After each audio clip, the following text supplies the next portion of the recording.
오늘 우리는 매우 풍요로운 시대를 살아갑니다. 물이 끊어지리라, 양식이 끊어지리라 그런 걱정, 그런 염려는 사실 하지 않죠. 수도꼭지를 틀면 물이 바로 나오고요.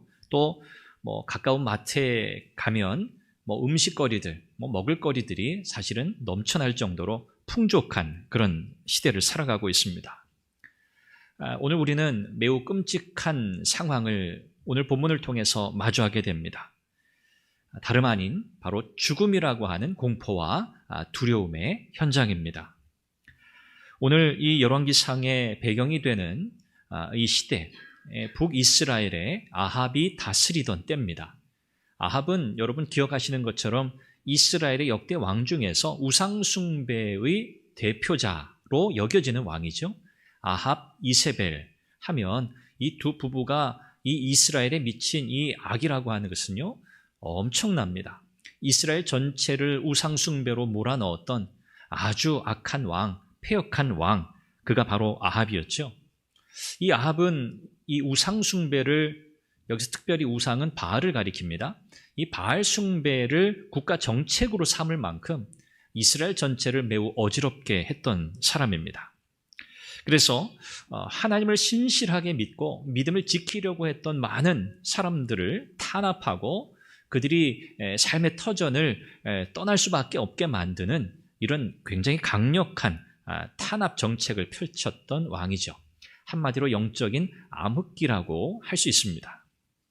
바로 이때 선지자 엘리야가 하나님의 말씀을 전합니다. 그는 아합의 이 우상숭배에 대응해서 하나님의 심판의 메시지를 전하죠. 가뭄을 선포합니다. 아합을 피해서 그리고 나서 그릿 시냇가에 가서 숨습니다.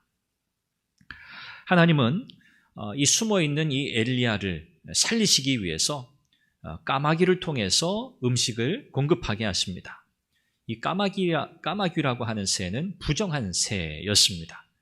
이 부정한 새를 통해서 또 먹을 수 없는 그 식용이 금지된 새이기도 한데요. 이 까마귀를 통해서 하나님이 엘리야를 먹이십니다. 그리고 엘리야는 이 그릿 시냇가에 시냇물을 마시면서 생존할 수 있었습니다. 자, 그런데 오늘 우리가 본문 읽었습니다만 이 그릿 시냇가가 말랐습니다. 이곳에서 숨어 지내면서 하나님이 공급하시는 음식을 먹고 또 시냇가의 물을 마시며 살아갈 수 있었는데 이제 이 시냇물이 말라버린 거예요. 성경 오늘 7절은 그 이유를 땅에 비가 내리지 않았기 때문이라고 설명합니다. 땅에 비가 내리지 않는다, 이것은 하나님께서 엘리야를 통해서 아합 왕에게 선포하라고 하신 심판의 메시지였죠. 이 엘리야는 이 메시지를 전하고 나서 아합을 피해서 이 그릿 시냇가에 숨어있는 그런 상황이었습니다. 사람이 물을 먹지 않고 생존할 수 있는 기간 며칠 정도 될까요? 아주 최적의 상태에서 아무것도 안 하고 가만히 있으면 최장 일주일 살 수 있다 그래요. 온도, 습도, 환경 이런 것들이 다 잘 맞을 때, 아무것도 하지 않으면 최장 일주일 버틸 수 있대요. 일반적으로 3일쯤 되면 이 몸에 치명적인 증상들이 나타나기 시작하고요. 또 사막이라든지 굉장히 기온이 높고 환경적으로 좋지 않은 그런 상황에서는 12시간 혹은 24시간 이내에 이미 탈수 증상이 시작돼서 이미 이 몸의 장기에 심각한 영향을 미친다고 하죠. 버틴다고 해도 한 3일 정도라고 할 수 있을 겁니다. 우리 몸이 60에서 70%가 수분이잖아요. 10%만 이 수분이 몸에서 빠져나가도 우리의 몸은 심각한 위험에 처한다 그러잖아요. 그러니까 이 물이라고 하는 것은요, 이 생명과 직결되어 있는 거예요. 그런데 지금 이 엘리야는 피신해서 하나님이 공급하시는 것으로 먹고 마시고 있었는데 이제 그는 마치 죽음의 위기와 같은 그런 상황을 마주하게 된 겁니다. 물이 없어요. 바로 이 위기를 엘리야는 마주했습니다. 오늘 우리는 이 시냇물이 마른다고 하는 이것을 조금 영적인 의미로 생각해 볼 수 있을 겁니다. 오늘 저와 여러분들의 삶에도 물론 하나님이 공급하시는 은혜 속에서 우리가 살아가고 있는데 어느 순간 느닷없이 갑자기 그 은혜의 공급이 중단되는 것 같은 상황을 마주할 수 있습니다. 마치 시냇물이 마르는 것처럼 말이죠. 우리의 통장 잔고가 마를 수도 있고요. 우리의 건강이 마를 수도 있습니다. 우리의 인간 관계도 마를 수 있습니다. 그러나 여기 지금 성경이 말씀하는 이 메마름, 이것은 단순히 자연재해가 아니죠. 다 목적이 있습니다. 하나님이 왜 지금 이 이스라엘 땅에 비를 내리지 않으시는가? 그래서 왜 시냇물이 다 말라붙게 하시는가? 이것은 단순한 자연재해가 아니고요.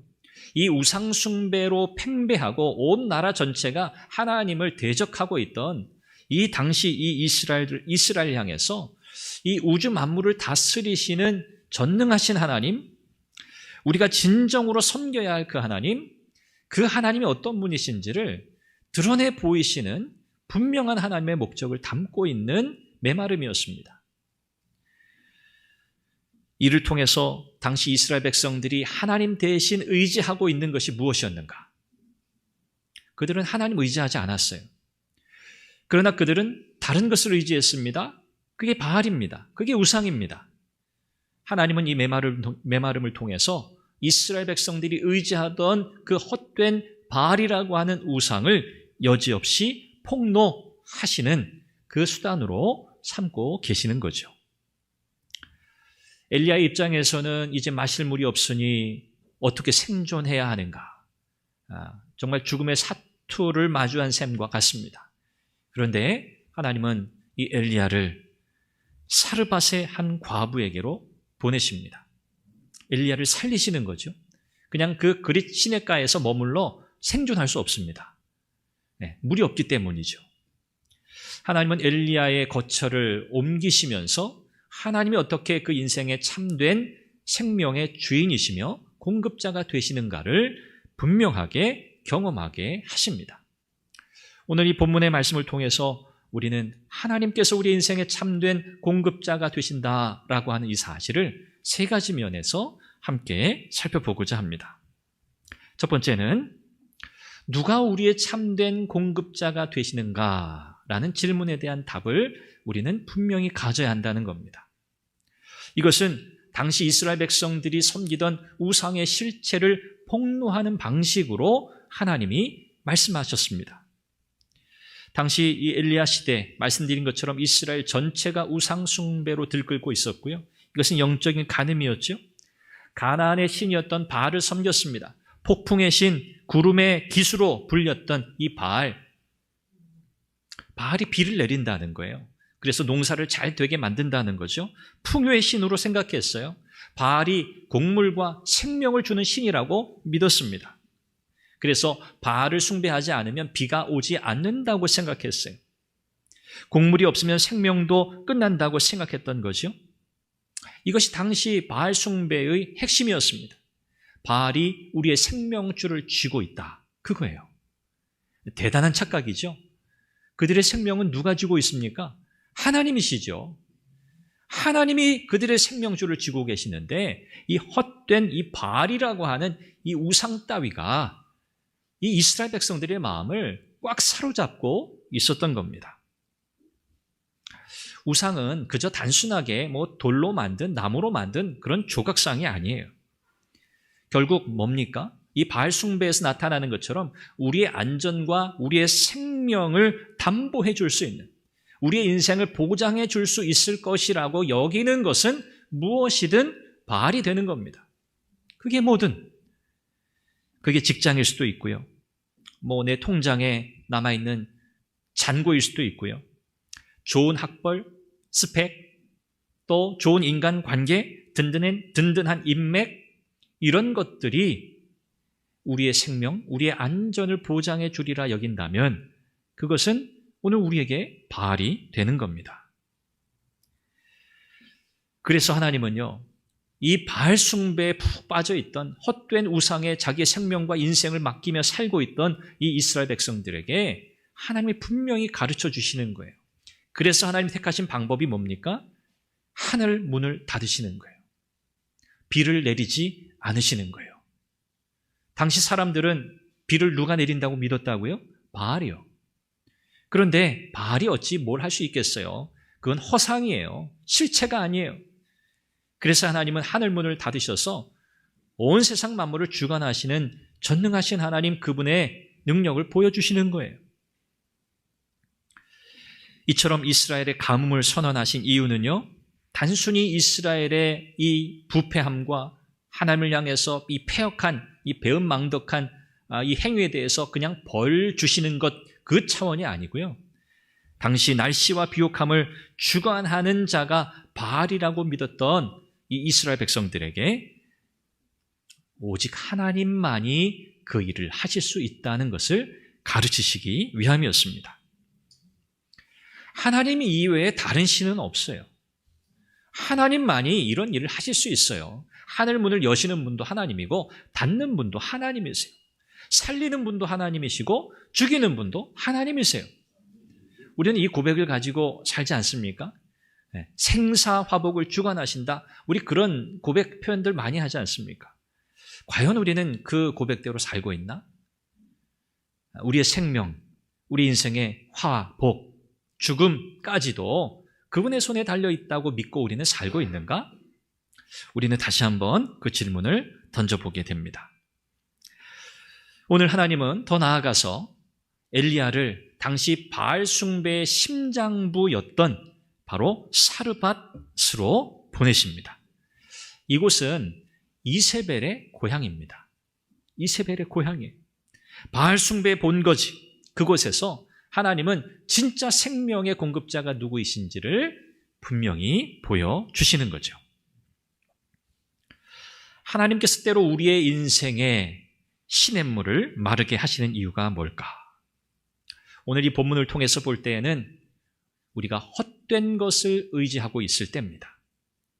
헛된 것을 의지하고 있을 때, 하나님 아닌 헛된 다른 것에 의지해서 우리의 생명과 우리의 인생의 안전을 보장받고자 할 때, 그때 하나님은 여지없이 우리에게 이 시냇물이 마르는 이 경험을 하게 하시는 거죠. 그것이 돈이 되었든 권력이 되었든 사람이 되었든 그것에서 돌이켜서 생명의 근원 되시는 참된 공급자 되시는 하나님을 바라보게 하시려는 특단의 조치인 줄 믿습니다. 오늘 본문은 우리에게 첫 번째 이 내용을 말씀합니다. 두 번째는 과연 이런 상황 속에서 하나님은 누구에게 은혜를 베푸시는가 하는 겁니다. 잘났다 하는 사람들 아닙니다. 내 힘으로 할 수 있다 하는 사람들 아닙니다. 절대적인 무능, 어떻게 보면 절망 속에서 다른 답을 찾을 수 없는 그런 사람, 아무런 자격 요건도 갖추지 않은 사람, 하나님은 그들에게 은혜를 베푸십니다. 하나님의 공급이 누구에게 임했는가? 첫 번째는 엘리야였죠. 그릿 시냇가에 숨어 있는 동안 하나님이 그에게 공급하셨잖아요. 여러분, 엘리야, 그의 출신 성분 여러분 아시지만 이 엘리야 별 볼 일 없는 사람이에요. 출신 배경 좋지 않아요. 훌륭한 혈통 아닙니다. 대대로 내려오는 명문, 선지자, 가문 아닙니다. 그는 그저 요단강 너머 변방의 지역, 길르앗이라고 하는 이 지역의 출신이었어요. 전혀 중요하지 않은 사람이라는 말이에요. 비천한 사람이에요. 출신 성분으로 보면. 하나님의 방법이 무엇인가? 하나님은 세상에 미련한 것들, 약한 것들을 택하셔서 강한 자들 부끄럽게 하신다고 했죠. 지혜 있는 자들 부끄럽게 하신다 했죠. 이것이 하나님의 방법입니다. 하나님이 엘리야를 통해서 일하신 것도 똑같습니다. 엘리야가 그 은혜의 수혜자였고요. 또 오늘 본문에 등장하는 또 한 사람이 있습니다. 바로 사르밧 과부입니다. 이 여인은 이스라엘 사람도 아니죠. 이방인입니다. 그것도 여인이고요. 게다가 과부입니다. 안 좋은 것은 다 가지고 있는 사람이에요. 남편도 없이 극심한 가난 속에 살던 여인입니다. 식량이 없어요. 정말 이제 마지막 한 끼 겨우 입에 풀칠할 정도 그냥 그 정도 양식밖에 남아있지 않아요. 이건 먹고 그냥 내 아이와 함께 죽겠다. 지금 그런 상황에 처해 있던 여인이었습니다. 절망적인 여인이죠. 당시 과부는요, 사회에서 아무런 보호를 받지 못했습니다. 남편이 없다는 것은요, 정말 이 서럽다 못해서 정말 이 생존의 위협을 느끼는 그런 삶이었어요. 이 과부가 할 수 있는 게 없어요. 사회적 안전망이 없는 가장 취약한 계층, 바로 이 여인이었습니다. 이제 떡 만들 마지막 가루 한 움큼 정도, 기름 그냥 한 방울 정도, 그 정도밖에 남아있지 않아요. 이걸로 마지막 음식 만들어 먹고 내 아들과 죽겠다 하고 있는 여인입니다. 자, 하나님은 엘리야를 이 절망적 상황에 처해 있는 사르밧 과부에게로 보내세요. 과부가 이 여인밖에 없었겠습니까? 이스라엘에는 과부가 없었나요? 당시 이스라엘에도 어려운 과부들이 많았어요. 굶주리는 과부들도 있었습니다. 그런데 하나님은 왜 엘리야를 굳이 이방 땅 우상숭배 본거지 이세벨의 고향 사르밧, 게다가 절망적인 상황 속에 놓여있는 그 이방 여인 과부에게로 보내셨는가 하는 거예요. 누가복음 4장에 보면 우리 주님께서 오늘 이 본문의 이야기를 언급하세요. 엘리야 시대에 이스라엘에 많은 과부가 있었으나 엘리야가 오직 시돈 땅에 있는 사르밧 과부에게만 보내심을 받았느니라. 예수님 그 말씀하셨거든요.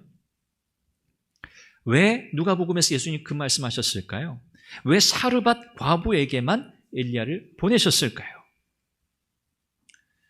우선은 이스라엘의 불신앙에 대한 꾸짖음이에요. 이스라엘 백성들, 우리는 하나님의 백성이야. 혈통적으로. 우리는 선민이야. 택함 받은 백성이야. 이거예요. 껍데기만 갖고 있어요. 내용은 없습니다. 하나님 백성으로 살지도 않았어요. 하나님을 경외하지도 않았어요. 그냥 그들은 이름만 걸고 살았어요. 그들의 내용 없는 이 형식적인 불신앙을 꾸짖기 위함이었어요. 그래서 은혜는 혈통이 아니라 믿음을 따라 임한다는 것을 가르치시기 위함이에요.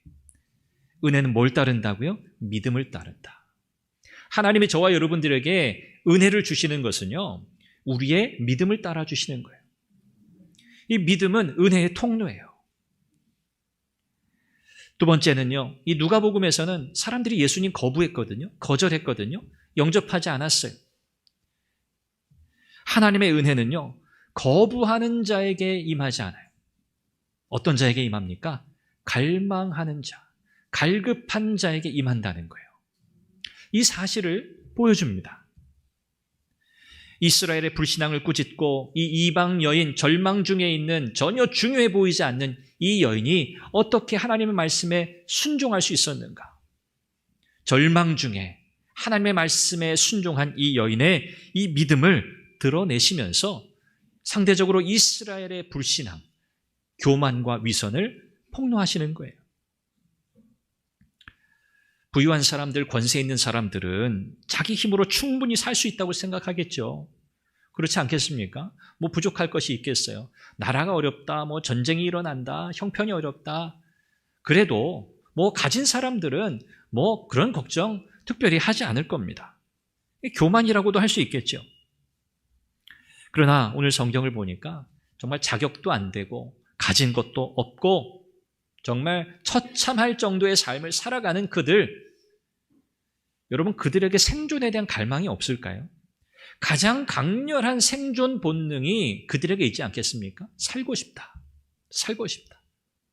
난 죽고 싶지 않아. 그 누구보다도 가장 강렬한 삶에 대한 열망을 가진 이들이 바로 이 사르밧 여인과 같은 사람들이었을 겁니다. 자신의 처참한 상황을 깨닫고 여기에서 나를 건져낼 자가 누군가. 그렇죠? 결국은 하나님을 의지할 수밖에 없는 형편이에요. 오늘 저와 여러분들이 혹 이런 절망, 혹은 이런 처참한 형편에 혹 처해 있지는 않습니까? 나는 영적으로, 난 육적으로 이미 다 나는 소진이 됐어. 난 더 이상 내 힘으로 할 수 있는 게 없어. 난 이제 끝났어.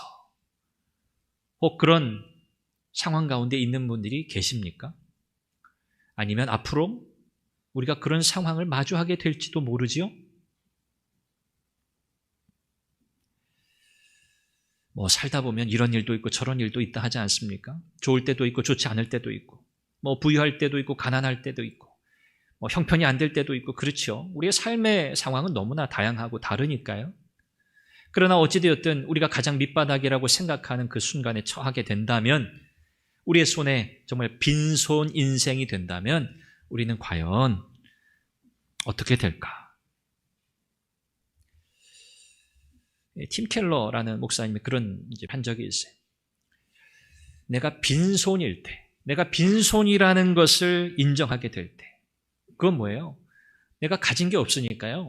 내가 내 인생을 위해서, 내 삶을 위해 살 수 있는 게 아무것도 없다는 말이에요. 내가 빈손이라는 사실을 인정하는 순간 하나님의 은혜가 담길 공간이 생긴다 그랬어요. 우리 이거 인정하는 거 쉽지 않죠. 다 내가 할 수 있을 거라고 생각하잖아요. 그런데 내가 할 수 없다고 정말 빈손 인생이라는 그 고백을 하는 순간 비로소 그때 하나님의 은혜가 내게 담기기 시작한다는 거예요. 하나님의 은혜는 내 힘으로 뭐 해볼 수 있다, 해보겠다 하는 사람이 아니고요. 하나님 도와주십시오. 절대적으로 하나님의 은혜를 구하는 자들에게 임하는 줄 믿습니다. 하나님의 은혜가 이렇게 흘러가요. 세 번째는요, 믿음이 과연 어떻게 우리의 삶 속에서 작동하는가에 관한 거예요. 우리는 믿음이 있다 하는데 이 믿음이 과연 어떻게 실력을 발휘하게 되느냐 하는 거죠. 참된 믿음을 우리에게 가르쳐 줍니다. 오늘 이 엘리야가 이 사르밧 여인에게 찾아갔어요. 말씀드린 것처럼 이 여인은 지금 이런 형편이에요. 그런데 엘리야가 이 사르밧 이 과부에게 한마디로 죽겠다고 이제 죽음을 앞두고 있는 여인에게 굉장히 무리하고 무례한 부탁을 합니다. 13절에 두려워하지 말고, 뭐 이 여인이 그런 마음이었겠죠. 먼저 그곳으로 나를 위하여 작은 떡 한 개를 만들어 내게로 가져오고 그 후에 너와 내 아들을 위하여 만들라. 이 여인과 아들이 먹기에도 턱없이 부족한 음식이에요. 이것을 가지고 자기 먼저 달라는 거예요. 음식 만들어서 내게 가져오라는 겁니다. 여러분, 이 참 뭐랄까요, 낯선 유대인 남자가 와서 느닷없이 말이죠, 당신들 먹으려고 남겨놓은 마지막 그 음식 당신들 먹지 말고 나를 위해 음식 만들어 내게로 가져오라 하면 여러분 어떻게 생각하시겠어요? 이 여인이 자기 입에는 넣지 않는다고 해도 마지막으로 이 아들에게 아마 다 주려고 하지 않았을까 저는 생각이 드는데, 이 마지막으로 자식 입에 넣어줄 이 작은 음식, 이걸 달라고요? 이런 미친 사람이 있나? 그렇게 생각하지 않았겠습니까? 이게 정상이죠. 그런데 엘리야가 왜 이런 요구를 했겠어요? 엘리야가 지금 이 여인에게 이 음식을 자기에게 먼저 달라는 것은요, 탐욕이 아닙니다. 뭐였겠어요? 하나님의 약속을 믿으라는 요구였어요. 하나님의 약속. 하나님의 약속이 뭡니까? 이스라엘 하나님 여호와의 말씀이, 그러면서 14절에 보니까 그 음식을 내게로 먼저 가져와서 나를 대접하면 그 통의 가루가 떨어지지 아니하고 그 병의 기름이 없어지지 아니하리라 하셨다고 여인에게 말했어요. 하나님이 그렇게 말씀하셨다. 여러분, 믿음은 무엇인가요? 오늘 이 본문이 우리에게 가르쳐주는 믿음은요, 다소 어리석어 보이고 완전히 믿을 수 없는 것처럼 보이는, 그렇잖아요. 이런 걸 경험해 본 적이 없어요, 이 여인은.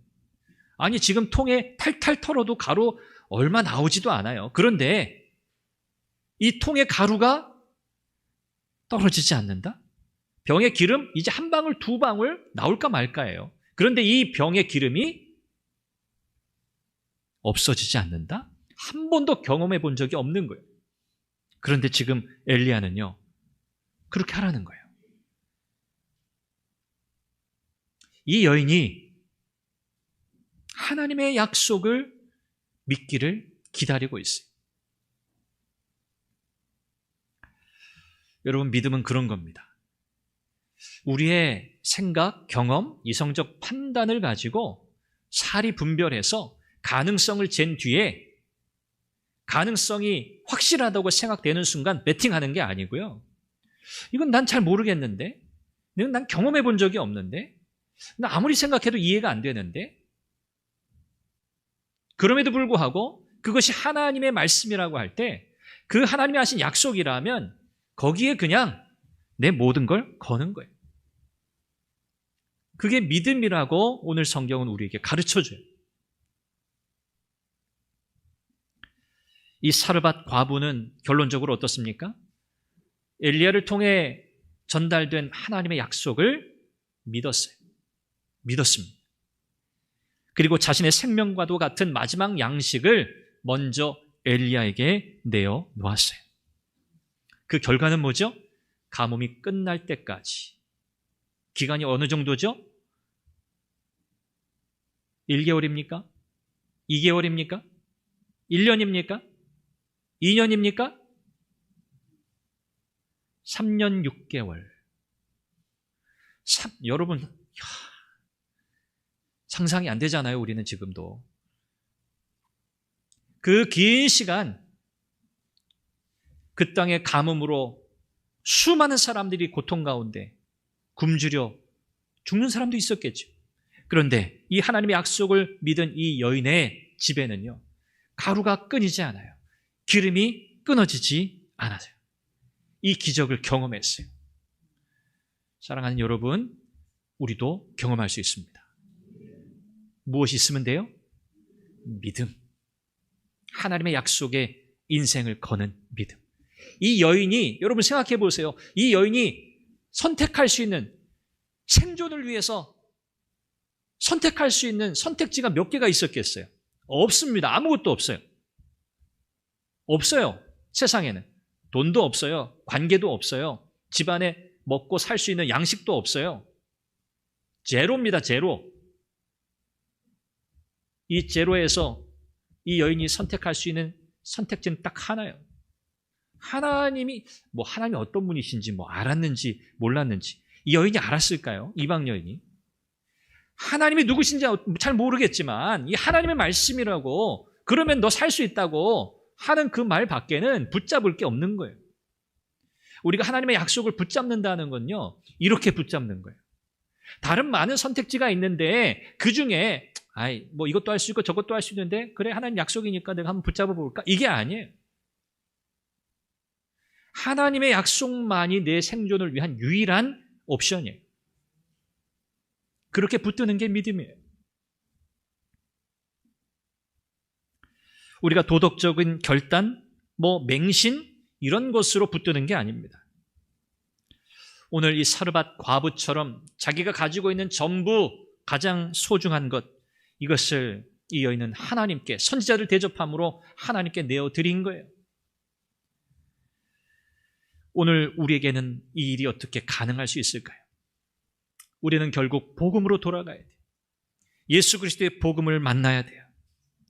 오늘 이 본문의 이 메시지는요, 사실 예수 그리스도를 가리키고 있습니다. 그리 시내가 결국 줄어들다가 말라버렸죠? 그러나 예수님은 어떤 분이십니까? 결코 마르지 않는 영원한 샘을 열어놓으셨어요. 생수의 근원. 그분에게 가면 영원히 목마르지 않는 물을 주신다고 약속하셨어요. 그는 참된 생명의 떡이 되어주셨어요. 배고프지 않아요. 사르밧 과부는 자기 아들을 살리기 위해서 생명 같은 떡을 나눠주었죠. 그러나 우리 하나님 아버지는 저와 여러분들, 이 죄인들을 구원하시기 위해서 자신의 하나뿐인 독생자 예수 그리스도를 십자가의 죽음에 내어주셨습니다. 예수님께서 십자가에서 내가 목마르다 하시면서 철저한 영적인 가뭄과 메마름을 경험하셨기 때문에 우리 대신 오늘 우리는 영원히 목마르지 않는 은혜의 샘물을 마시게 된 줄로 믿습니다. 자신의 생명마저 내어주신 예수 그리스도를 우리가 날마다 바라보고 그 주님의 은혜 속에 깊이 들어갈 때 우리는 비로소 우리의 시간, 우리의 재물, 우리의 생명 그 모든 것을 전적으로 우리 주님께 내어 맡기게 될 줄 믿습니다. 말씀을 맺습니다. 하나님은 바알이라고 하는 우상 숭배가 팽배한 그 이스라엘 땅 한복판, 바알이 다스리고 있는 그 세상의 한복판에서 가장 약한 보잘것없는 절망 중에 있던 이방 여인 이 사르밧 과부를 통해서 마르지 아니하시는 하나님의 생명의 능력을 보여주셨습니다. 이 공급자 되시는 하나님을 믿는 저와 여러분들, 우리는 어떻게 살아가야 하겠습니까? 우선은 우리의 삶의 바알을 제거해야 합니다. 말씀드린 것처럼 우리의 생존을 위해서, 우리의 인생의 보장을 위해서 우리가 의지하고 있는 것들, 하나님 대신 붙잡고 있는 것들, 내 안전을 보장해 주리라 믿는 재정이 되었든 내 커리어가 되었든 사람이 되었든 여기에 대한 모든 집착을 내려놓는 겁니다. 두 번째는 어떤 절망의 순간에도 하나님의 약속, 하나님의 섭리를 믿는 겁니다. 그리 시냇가가 말랐지만 또 의지할 데가 없는 엘리야가 사르밧 과부에게로 갔을 때 엘리야는 그 상황을 다 이해하지는 못했을 겁니다. 그러나 그 힘겨운 시간들, 생존을 위한 사투가 지나고 나면 반드시 그랬구나, 하나님께서 이렇게 나를 살리시려고 인도하셨구나 라고 하는 하나님의 섭리의 손길을 보게 될 줄 믿습니다. 지금 내 손에 한 번 먹고 죽을 수밖에 없는 가루 한 움큼밖에 없어도 여러분 그것을 통해 마르지 않는 가루를 내시고 마르지 않는 기름을 우리에게 공급하실 분은 하나님이심을 믿으시기 바랍니다. 마지막 세 번째는요, 복음의 은혜 속에 날마다 깊이 들어가시기 바랍니다. 복음의 은혜 속에서 살아가시기를 바랍니다. 이 사르밧 과부, 하나님의 약속의 말씀을 믿고 자신의 전부를 드렸던 것처럼 오늘 저와 여러분들이 우리를 위해서 하늘 보좌 버리시고 자신의 생명 다 내어주신 우리 주님의 사랑을 확신하면서 우리도 그 은혜, 우리의 삶을 통해 흘려보내는 복된 축복의 통로가 될 수 있기를 간절히 바랍니다. 오늘도 우리 인생의 참된 공급자 되시는 하나님, 그 하나님을 이 말씀을 통해서 우리에게 분명히 가르쳐 주셨으니 오늘 우리의 마음과 생각을 다시 정리하면서 그렇구나, 내가 어떻게 우리 하나님을 섬겨야 할까, 내가 어떻게 이 믿음의 길을 가야 할까, 여러분 분명한 답을 가지시고 이 믿음의 여정 끝까지 승리하시기를 주님의 이름으로 축원합니다. 기도하겠습니다. 우리 한 목소리로 기도하죠. 하나님, 내 삶에 헛된 바알과 같은 하나님 우상이 있습니까? 내려놓게 하옵소서. 어떤 절망의 순간이라도 내가 가지고 있는 것이 별 볼 일 없어도 하나님 믿음을 통해 하나님 말할 수 없는 기적의 역사를 이루어내실 하나님을 신뢰하게 하옵소서. 날마다 우리 주 예수 그리스도 복음의 은혜 그 능력 안에 살아가면서 그 사랑을 확신하고 어떤 상황에서도 하나님의 영광을 드러내는 축복의 통로가 되는 삶이 되게 하옵소서. 이 제목으로 함께 기도하겠습니다. 자비하신 아버지 하나님, 은혜와 사랑을 감사합니다. 하나님, 오늘도 이 복된 예배를 통해서 하나님이 말씀으로 우리에게 어떻게 하나님이 우리의 삶을, 우리의 인생을 책임지시고 우리의 삶의 참된 공급자가 되시는지 말씀하여 주시니 감사합니다. 하나님, 오늘도 이 말씀을 마음에 새기게 하시고 참된 공급자 되신 하나님을 신뢰하며 하나님, 내가 가지고 있는 것이 보잘것없어도 하나님 형편없어도 그러나 믿음을 통해 하나님 기적의 역사를 이루어 가시는 하나님을 믿음으로 나아가게 하여 주시옵소서. 우리 주 예수 그리스도의 십자가 사랑을 늘 확신하게 하시고 이 확신 속에 이 믿음의 길을 끝까지 잘 걸어가게 하여 주시옵소서. 성령 하나님 은혜를 부어 주시옵소서. 주의 자비와 긍휼을 구합니다. 하나님 은혜를 부어 주시옵소서. 하나님, 우리의 삶이 축복의 통로가 되게 하옵소서. 하나님의 은혜가 흘러가는 하옵소서. 우리의 인생에 참된 주권자이시며 공급자가 되시는 하나님, 오늘 이 말씀이 우리의 심령에 잘 새겨지게 해주시고 내 삶에 숨겨진 바알을 제거하고 회개하게 하시며 어떤 절망적 순간에라도 하나님의 섭리를 신뢰하며 하나님의 기적의 역사를 경험하게 하시고 날마다 우리 주 예수 그리스도의 십자가 사랑을 기억하고 확신하며 어떤 상황에서도 흔들림 없이 주님 바라보며 믿음의 길을 끝까지 잘 가게 하옵소서. 우리의 삶이 하나님의 사랑, 주님의 자비가 흘러가는 복된 통로가 되게 하여 주옵소서. 예수님의 이름으로 기도합니다. 아멘.